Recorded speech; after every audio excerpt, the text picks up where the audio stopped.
আমার নবীর বাপ চাচারা তারা ভাই ছিলেন, তার মধ্যে আমার নবীর প্রিয় একজন চাচা ছিলেন শহীদ আমির হামজা। মদিনার থেকে 2.5 কিলোমিটার দূরে মসজিদে শুহাদার পাশে সাইয়্যিদুশ শুহাদা নবীর প্রেমের চাচা আমির হামজা আরো 69 জন শুহাদা নিয়ে জিন্দা ঘুমায় আছে। লা তাহসাবান্নাল্লাযীনা কুতিলু ফি সাবিলিল্লাহি আমওয়াত বাল আহয়াউ ইনদা রাব্বিহিম ইউরযাকুন।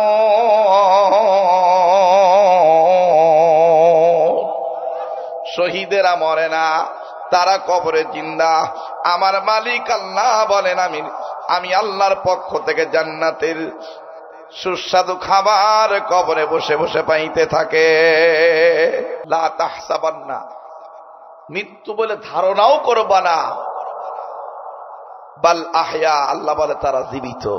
ইনদা রাব্বিহিম, তাদের প্রভুর পক্ষ থেকে ইউরযাকুন, তারা রিজিক প্রাপ্ত হয়। আমার নবীর চাচা আমির হামজা,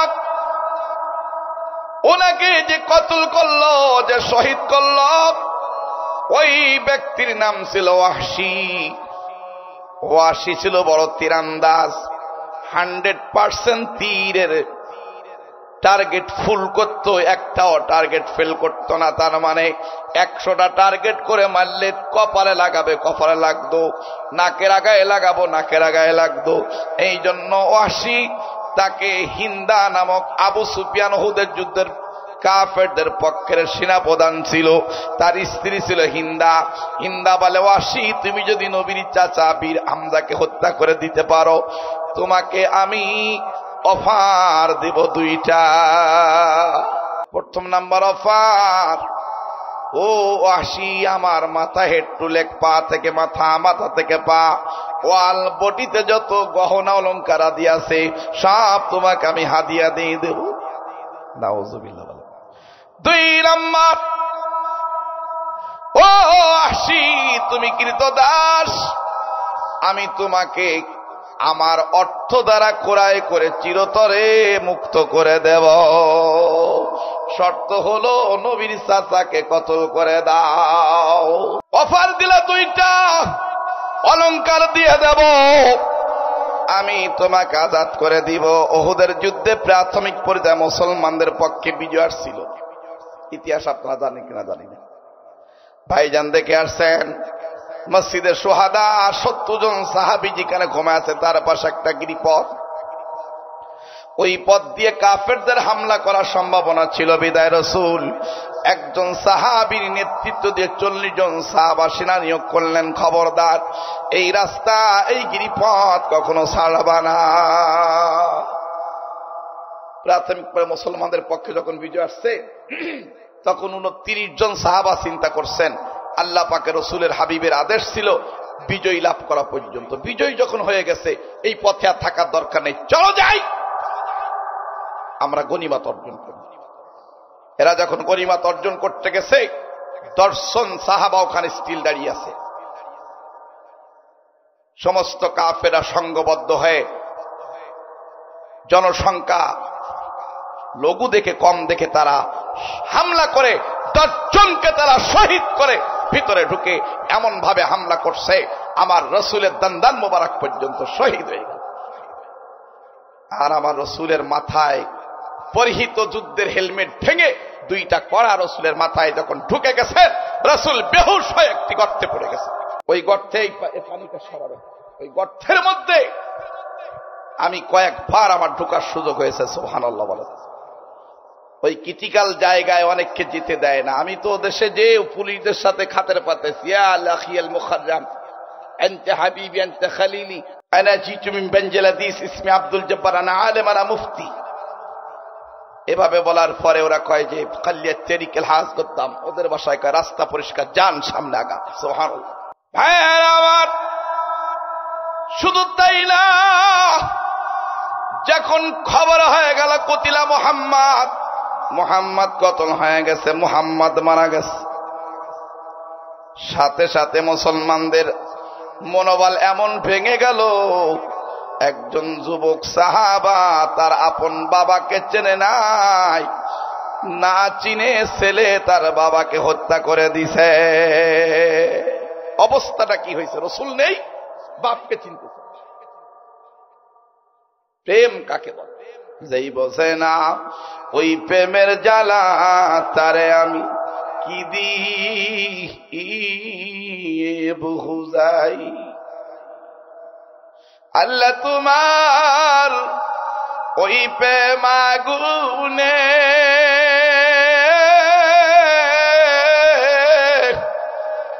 ওই আমরা জ্বলিয়া হইলাম সাই। আরে মাওলা তোমায় আমরা চিনতে পারি নাই।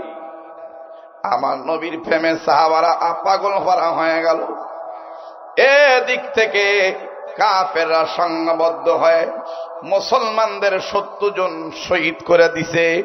এমনকি নবীর দাঁত ভেঙে গেল।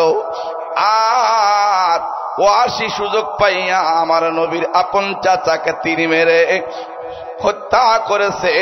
আমিরে হামজা শহীদ হয়ে গেছে। কত বড় ব্যথা যে রসুল পাইছেন চাচা শহীদ হওয়ার কারণে। এই 80 পরবর্তীতে কলেমা পড়ছে। সামনে আসলে কয় 80 তুই আমার সামনে আসবি না, ডাইনে বামে পিছনে বসবি, তোর চেহারাটা দেখলে আমার চাচার হত্যার কাহিনী মনে পড়ে। আমার নবীর চাচাকে খুন করলো, তার নাম কি বললাম? 80 নবীর চাচাকে খুন করার পরে নবী তাকে ঘৃণা করি নাই। রসুল একদিন ডাক দেয়, 80 তোরে ভালোবাসি, আয় কলেমা পড়, 2 জন হয়ে যাই জান্নাতবাসী। আল্লাহর নবী বলে 80 কলেমা পড়ো, 80 তোরে ভালোবাসি, আয় 2 ভাই একসঙ্গে হয়ে যায় জান্নাতবাসী। 80 বলে, ইয়া রাসূলুল্লাহ, হাবিবাল্লাহ, আপনি আমাকে কলেমা পড়তে বললেন, কিন্তু আমি সূরা ফুরকান পড়ে দেখেছি আমার আল্লাহ বলেছেন 3 কোয়ালিটি, 3 ধরনের পাপী, 3 শ্রেণীর পাপী কোনদিন জান্নাতে যাবে না। কয় ধরন? কয় কোয়ালিটি? 3 কোয়ালিটির অপরাধী মুসলমান কোনদিন জান্নাতে যাবে না। 80 বললেন, ওয়াল্লাযীনা লা ইয়াদউনা মা'আল্লাহি ইলাহান আখার ওয়া লা ইয়াকতুলুনা আন-নাফসাল্লাতী হারামাল্লাহু ইল্লা বিল হক ওয়া লা ইয়াজনুন ওয়া মান ইয়াফআল যালিকা ইয়ালকা আসামা। জনমে না করিলাম বন্দেগী, ওরে গোনা করে কাটায় দিলাম জিন্দেগী। 80 বললেন, ইয়া রাসূলুল্লাহ, আমি সূরা ফুরকান একটা আয়াত পড়ে দেখেছি, আমার আল্লাহ বলেছেন 3 ধরনের পাপী মাফ পাবে না। প্রথম নাম্বার যারা শিরিক করেছে। প্রথম নাম্বার কি? খাওয়ানোর মালিক কে, বাঁচাবার মালিক কে, মারার মালিক কে, সব কিছু ক্ষমতা খার। তাবারাকাল্লাযী বিয়াদিহিল মুলকু ওয়া হুয়া আলা কুল্লি শাইইন কাদির الذي خلق الموت والحياة ليبلوكم أيكم أحسن عملا। আল্লাহু আকবার বলে। সব ক্ষমতা কার? একটা বাচ্চা 24 হাওয়া 24 ঘন্টায় 16 বার দুধ পান করে, মিনিমাম আধা পা, একবার মিনিমাম আধা পা। 16 বার একটা বাচ্চা দৈনন্দিন 2 কেজি দুধ পান করে। কয় কেজি? তাহলে একটা বাচ্চা একজন মার থেকে 2 বছর। আল ওয়ালিদাতুর দিনা আওলাদাহুন্না হাওলাইনে কামেলাইন। একটা বাচ্চা মা থেকে দুধ পান করে 2 বছর। কয় বছর? একদিন যদি 2 কেজি হয়, একটা বাচ্চা মিনিমাম একজন মায়ের থেকে 36 মনের মতো দুধ পান করে। খাওয়ায় কি? সে আল্লাহ আছে না মারা গেছে? থাকবে, ছিল, আছে কিয়ামত পর্যন্ত, কিয়ামত পর্যন্ত, তারপরে থাকবে না। হ্যাঁ দোস্ত হয় আমার, সেই আল্লাহ খাওয়াইতে পারে, শিরিক করা যাবে না। যারা শিরিক করেছে তারা মাপ পাবে। 2 নাম্বার, যারা অন্যায় ভাবে খুন করেছে, ওয়ালা ইয়াকতুলুনান নাফসাল্লাতী হারামাল্লাহু ইল্লা বিল হক। 3 নম্বরে ওয়ালা ইয়াসনুন, যারা জিনাকারী, যারা জিনাকারিনী তারা বিনা হিসাবে জাহান্নামী। ওয়াসি বলে, ইয়া রাসূলুল্লাহ, ইয়া হাবিবাল্লাহ, আমি আপনার চাচাকে খুন করেছি। 3 ধরনের পাপীর মধ্যে আমি 2 নম্বরে আমি শিরিক আর সিনা বাদ দিলাম, আপনার চাচাকে আমি খুন করেছি। আপনার চাচার কোনো অন্যায় ছিল না, আমার ব্যক্তি স্বার্থ উদ্ধারের জন্য আমি তাকে হত্যা করেছি। কলেমা পড়ে লাভ কি, তওবা করে লাভ কি? আমি তো চিরদিনের জন্য জাহান্নামী। কেন মাপ চাবো হুজুর? মাপ চাওয়ার কোনো অপশন দেখি না, কোনো সুযোগ নেই। আমার নবী 2 চোখের পানি ছেড়ে কাঁদে, মালিক ও মালিক, ওয়াসিকে আমি বুঝাবো কি দিয়া? আল্লাহ বলে, ও রাসূল আপনি চিন্তা করবেন না, আমি মুস্তাসনা মিনহুর মধ্যে বলেছি 3 ধরনের পাপী মাপ পায় না, শিরিককারী, অন্যায়কারী, খুনি, জিনাকারিনী। কিন্তু ইল্লা পাবে, কাজ করা লাগবে 3টা। ধরে কোন কয়টা? ইল্লা মান তাবা ওয়া আমানা ওয়া আমিলা আমালান সালিহা ফাউলাইকা ইউবাদদিলুল্লাহু সাইয়্যাতিহিম হাসানাত। শিরককারী, অন্যায়কারী, খুনি, জিনাকারিনী এরা মাপ শুধু পাবে না, তাদের গুনাহগুলি নেকি দ্বারা পরিবর্তন করা হবে যদি কাজ করে 3টা। প্রথম নাম্বার তওবা। জোরে বলেন, প্রথম নাম্বার শর্ত কি? 2 নাম্বারে ঈমান আনতে হবে। 3 নাম্বারে ওয়ামিলা আমালান সালিহা, নেক আমল যদি করতে পারো জিন্দেগীর সব গুনাহ মাফ হয়ে যাবে। ওয়াশিকানি ইয়া রাসূলুল্লাহ, তওবা করার মালিক আমি নিজে, ঈমান আনার মালিক আমি নিজে, আমল করার মালিক আমি নিজে, কিন্তু আমার তওবা ঈমান আমল কবুল করার মালিক হলো আমার। জোরে বলেন, আমার আল্লাহ কবুল করবে কিনা বুঝবো কেমনে? আল্লাহ পাকের হাবিব চোখের পানি ফেলে দিন, আল্লাহ কেমনে বুঝাবো পাগল? আমার আল্লাহ বলে, জিবরিল যাও আমার নবীর কাছে একখানা আয়াত নাযিল করে দাও, লা তাকনাতু মির রাহমাতিল্লাহ ইন্নাল্লাহা ইয়াগফিরুস যুনুবা জামিআ ইন্নাহু হুয়াল গফুরুর রহিম। হে রাসূল, চিন্তা করবেন না, আপনি ওয়াসিকে বলে দেন কোন শর্ত নেই, আপনার হাতে যদি কলেমা পড়ে নেয় আমি তার জীবনের সব গুনাহ মাফ করে ওর নামটি জাহান্নামের খাতা থেকে কেটে জান্নাতের খাতায় লিখে দেব। সাথে সাথে ওয়াসি কলেমা পড়লেন। সেই ওয়াসির গলায় ছিল জাহান্নামের মালা, একবার কলেমার বরকতে আল্লাহ তার গলায় পরায় দিলেন জান্নাতের মালা। জোরে কান আলহামদুলিল্লাহ। সেই ওয়াসি ছিল জাহান্নামী, সেই ওয়াসিকে আল্লাহ পাক বানায় দিলেন জান্নাতি। সুবহানাল্লাহ বলেন। রাসূলের সাহাবীদের মধ্যে সবথেকে দামি সাহাবীর নাম হলো আবু বকর সিদ্দিক। জোরে বলেন কি নাম?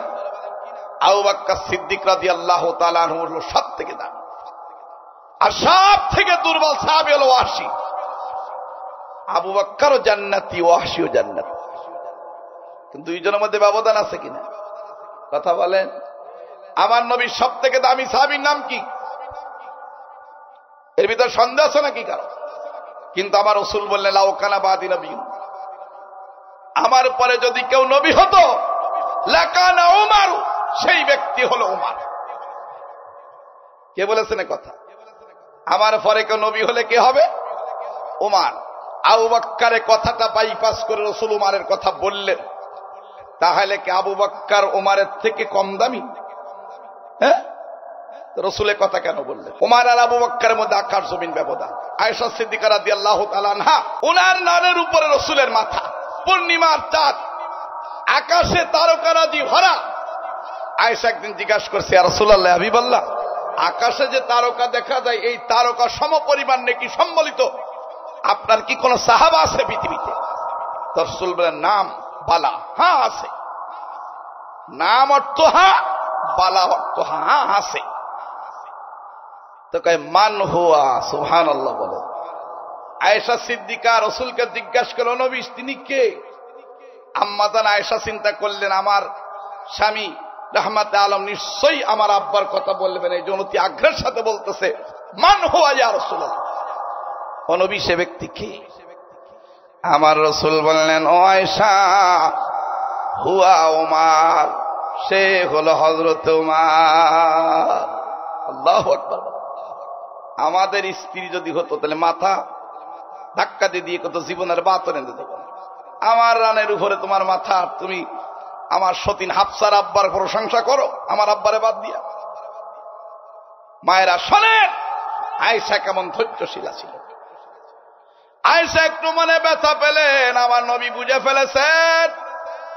আয়েশা বলে, ইয়া রাসূলুল্লাহ, সে যদি উমর হয়, আইন আবু বকর আবি, আমার বাবা আবু বকরের মর্যাদাটা কোথায়? রাসূল বলে, ও আয়েশা, তুমি শুনে নাও, ওমরের নেকি যদি আকাশের তারকার থেকেও কোটি কোটি গুণ বেশি হয়, এইরকম কোটি কোটি ওমরের জীবনের সব নেকি যদি এক পাল্লায় দেওয়া হয়। তোমার বাবা আবু বকর হিজরাতের রাতে আমার সঙ্গে এক রাত গারে সাওরে যে নেকি অর্জন করেছে, ওই এক রাতের নেকির সমান সারা পৃথিবীর উম্মতের নেকি এক পাল্লায় দিলে ওই আবু বকরের নেকির সমান হবে না। আবু বকরের দাম কত? সেই আবু বকর নবী হবে না বলে বললেন উমর হবে, এর পিছনে কারণ কি? ও পর্দার মায়েরা শুনে নে, জিন্দেগিটা গুনার সাগরে কাটাইলে, স্বামীর সঙ্গে অনেক মহিলা ভালো আচরণ করে না, হাত মোজা আছে, পা মোজা আছে, তালিম ঠিক আছে, নামাজ রোজাও ঠিক আছে, দেখবেন স্বামীর সঙ্গে আচরণ ভালো না। আছেন এরকম? আছে। সুযোগ যদি কখনো পাই সেদিন বলবো, আজকে শুনে নেন আল্লাহ কেমন দয়ার আল্লাহ। ওমর রাদিয়াল্লাহু তাআলা দরবারে একজন যুবক দেইয়া দুই চোখের পানি ছেড়ে কান্দে ওমর। ওমর বলে, যুবক কি জন্য কান্দো? কাঁদনের কারণ বলো। যুবক বলে, ওমর কাঁদনের কারণ বলে লাভ কি? আমি তো বিরাট অন্যায় করেছি। কয় তওবা কর, মাপ পাবা। ওমর বলে, তওবা করো, তুমি মাপ পাবা। যুবক বলে, ওমর আমি এত বড় অন্যায় করেছি, তওবা করলেও মাফ আল্লাহ করতে পারবে না। কয় কত বড় গুনাহ করছো যে আল্লাহ মাফ করার ক্ষমতা নেই? তা কয় আমার গুনাহ হলো আসমান জমিন থেকে বেশি। তো ওমর চিন্তা করলেন যে আসমান জমিন থেকে বড় গুনাহ, তাহলে কয় কোটি গুনাহ করছে যে আসমান জমিন থেকে? ওমর বলে, নওজোয়ান, কত হাজার কোটি গুনাহ তুমি করেছো যে আসমান জমিন থেকে বেশি? গুনাহগার কান্দে বলে, ওমর আমি বেশি অন্যায় করি নাই, আমার গুনার সংখ্যা হলো মাত্র একটা। আরে বেহেসাব বেশমার বেগুনার কত গুনাহ করিয়াছি ও গো রব্বানা। আল্লাহ তুমি বিনে হিসাব কে হো জানে না।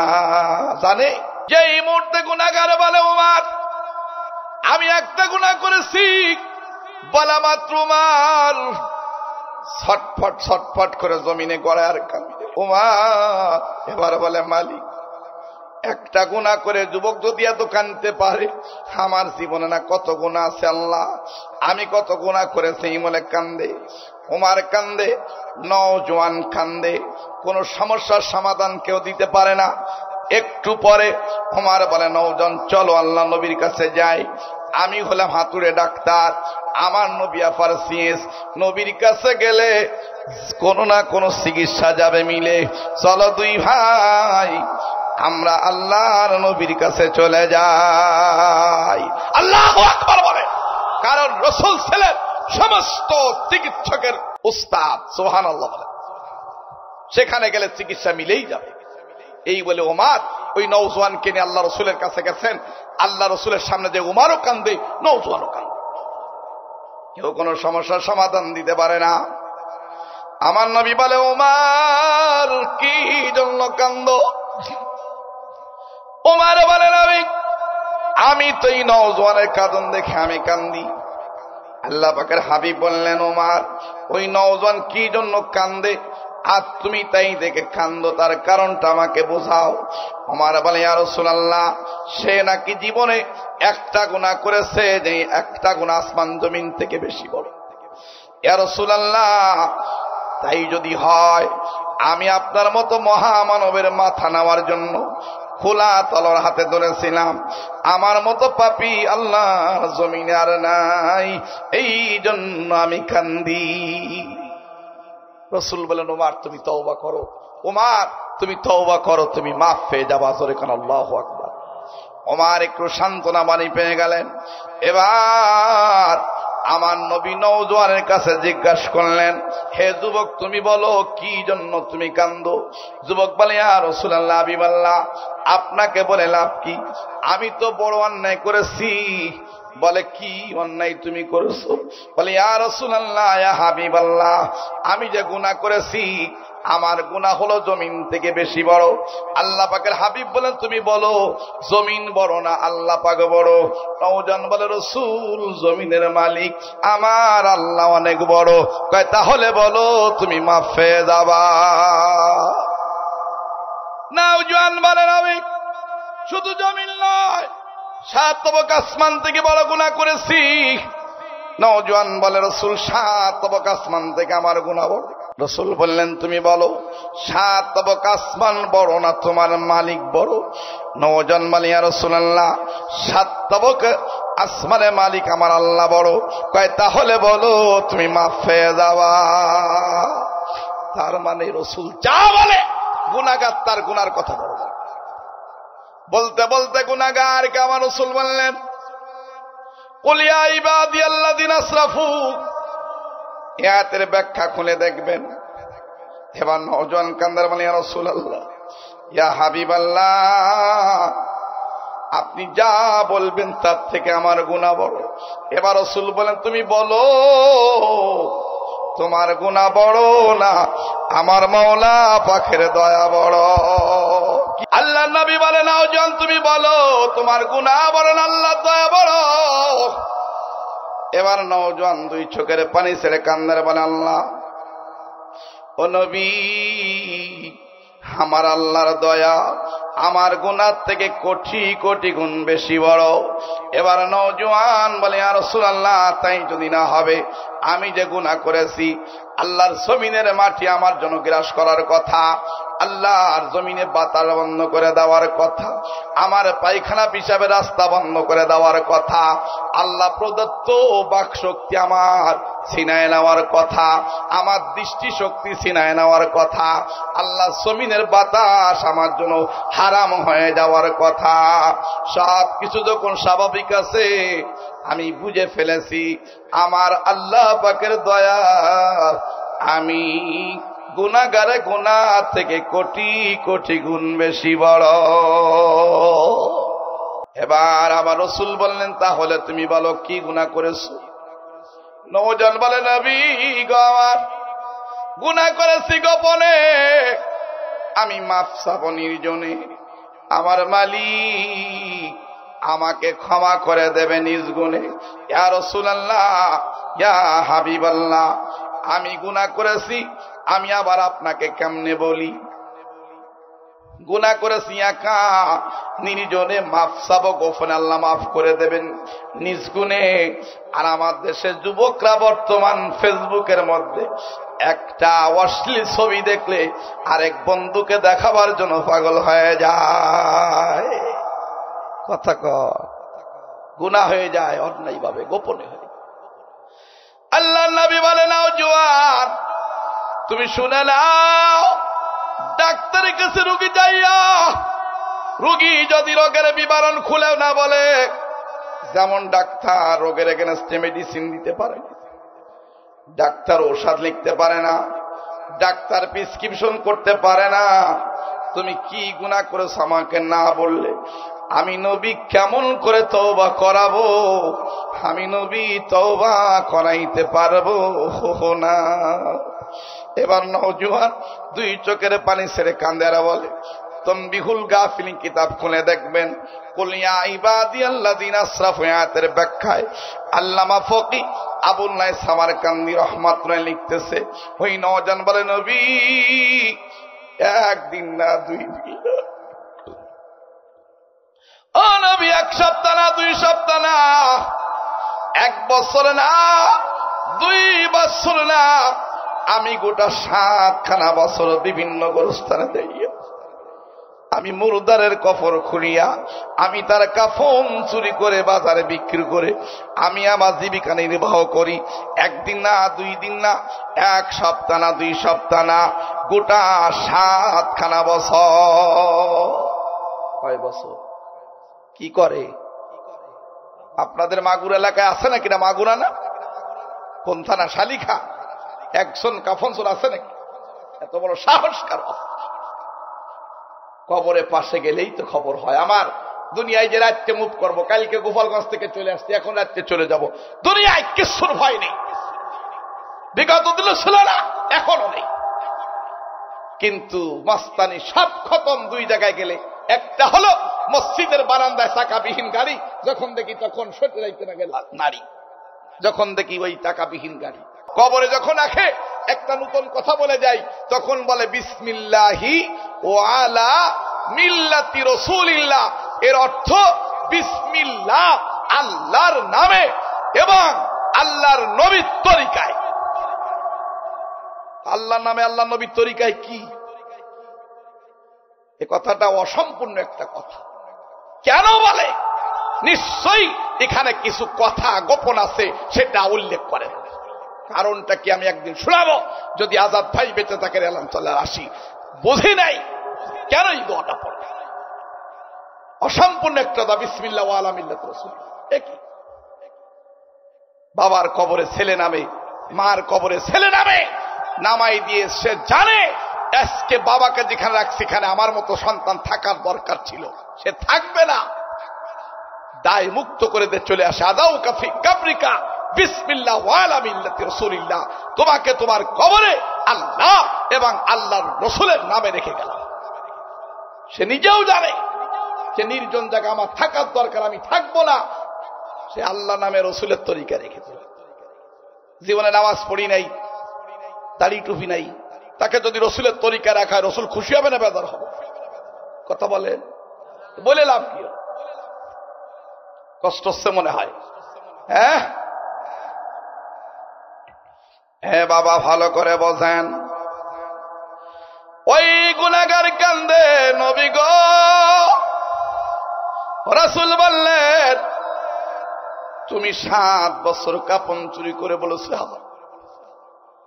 নবী, 7 বছরের মধ্যে আমার কোনো ভয় লাগে নাই। গত রাতে আপনার এক ধনী আনসার সাহাবা, তার একমাত্র যুবতী সুন্দরী একটা মেয়ে মারা গেল।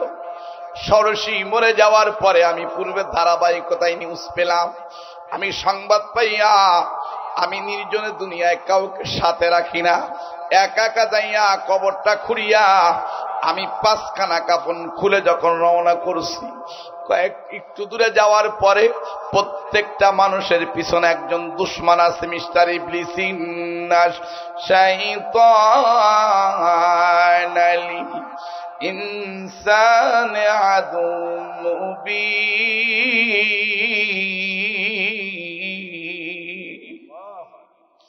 ইয়া রাসূলুল্লাহ, আমার পাশে শয়তান মুরব্বি হিসাবে দাঁড়ায় গেল। নওজোয়ান সেই যুবতীর দিকে জীবদ্দশায় একবার তোমার মতো কাপন চলে তাকাবার সাহস ছিল না। সম্ভ্রান্ত পরিবারের সম্ভ্রান্ত নারী, ষোড়শী অবিবাহিতা কুমারী নারী, কেন একা একা ফেলে যাও? ফিরে যাও, যাইয়া অন্যায় কাজে লিপ্ত হয়ে যাও। ইয়া রাসূলুল্লাহ, আমি বুঝি নাই, শয়তানের ধোঁকায় পড়ে আমি ফিরে যে রাতে রাতে অন্যায় করে ফেললাম।